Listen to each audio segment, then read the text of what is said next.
if Germany or Britain or Sweden sends you back, they send you back again, what will you do?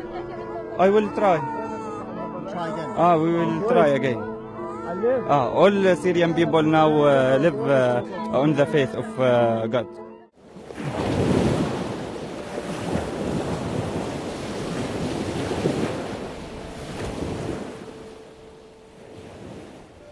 During our journey from Turkey to Greece in the boat, we were thinking, you feel it's like you are in the very deep ocean. You can hear very different voices because the kids were crying, even like adults. They were scared. We don't know if we can reach to the other side. So it was around 38 minutes,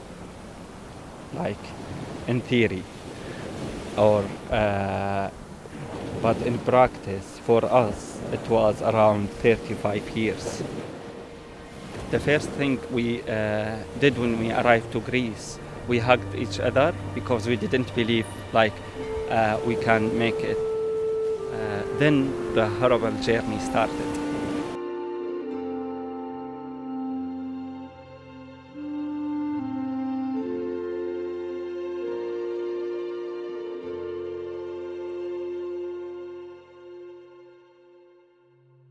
I'm originally from Dar'a city, south of Damascus. I didn't leave Syria because Syria is still in my heart. So just like my body just left Syria.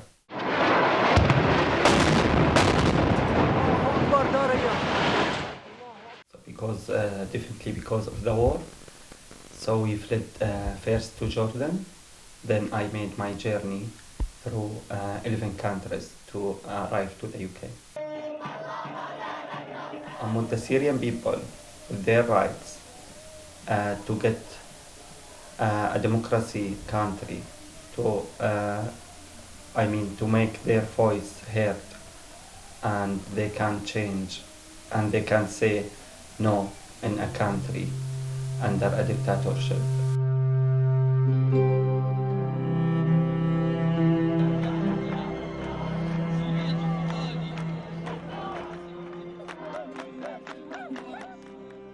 So the journey we start, so we were worried about the food and how we feed ourselves. So we were lucky because there were many charities and volunteer people in our road. So they gave us lots of food to survive until we arrived to Europe. And we had to eat while we are walking, we are making our journey, because there was no time to waste. I remember in Macedonia we had to walk around 30 to 40 miles, and we were just following Google Map to find a place how we can cross to the next country. Unfortunately, I didn't have any shower for 3 weeks. When I arrived to the UK on 10th of June 2016, so after 3 weeks of not having a shower, first shower was very, very special because I was in a small box inside a lorry, inside a ship, but I couldn't be able to touch the water.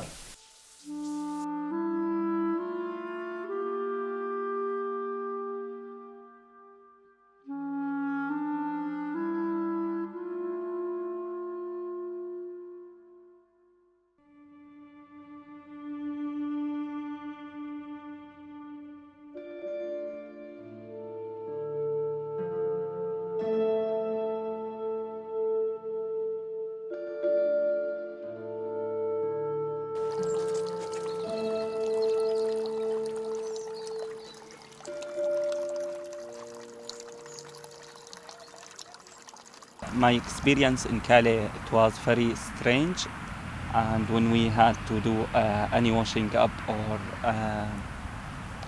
a shower, so we had to take it there was no privacy because it's completely in desert, so it's not like a proper camp.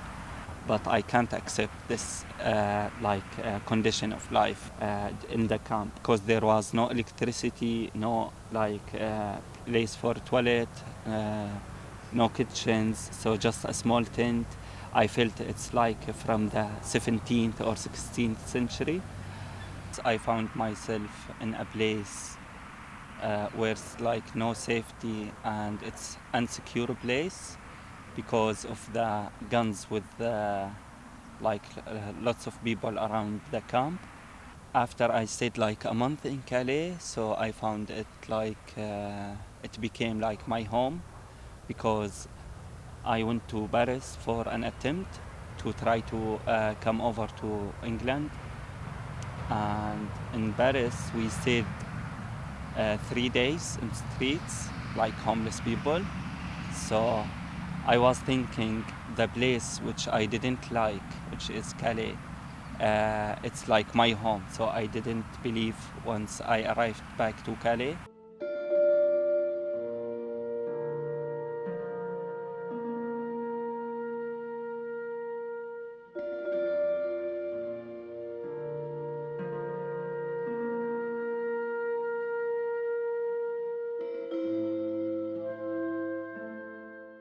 One of the biggest thing happened during my stay in Calais was the fire which happened in 2016 in June. So before the demolition of Calais, there was a fight between around 3,000 people from Afghanistan and with the Sudanese people. So, and it caused a fire in the whole camp, which I witnessed there, and I saw my tent during the fire, and I was so lucky because just part of it was destroyed. At that day, we stayed in a hotel because there was a journalist from Greece. She took us with her to the hotel. So we stayed that night, and it was like a nightmare. Even like Calais, when it was destroyed, it was like I felt it's like my home in Syria. I witnessed like 2 homes destroyed in front of my eyes. So it was very difficult. So after I made it to England, until now I still miss Calais.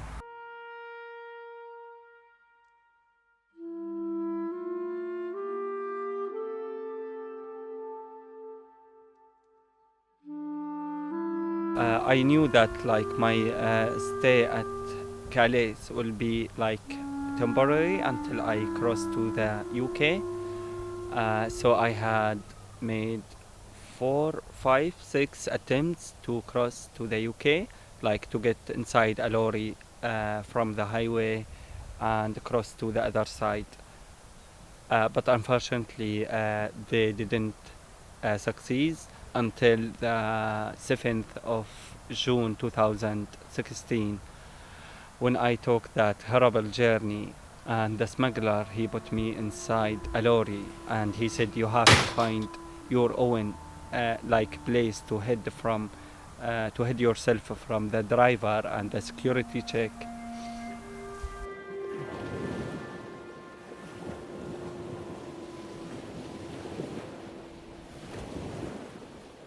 We crossed from the security check, and I was inside the small box for in total 48 to 49 hours without food, without any water, without anything. Even I got very cold, because it's the ship was or the lorry was inside a ship, and the ocean, it's very cold.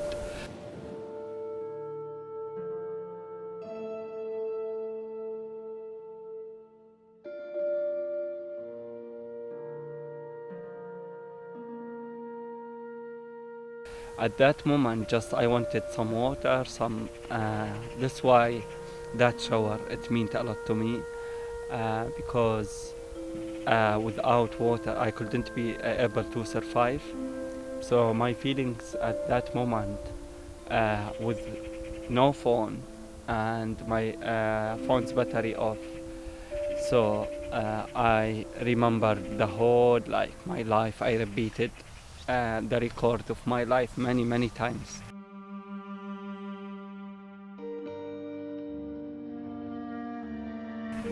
I regretted about a lot. I loved, I cried, but I was thinking why I risk my life.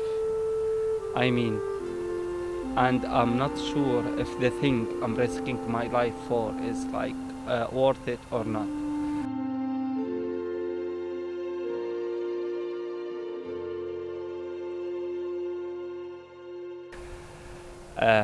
Then when I arrived on Friday, 10th of June 2016, around like in the evening to Durham port, so I found like a space in the roof of the lorry. So I opened it and I looked outside. I saw like there's still life outside. And then I saw like officer or someone like he crossed next to the lorry. So then I shouted, "Help, help!" And he said, and he was very scared. He was very scared from me because it's unusual to happen in Durham port. Then he said he ran away.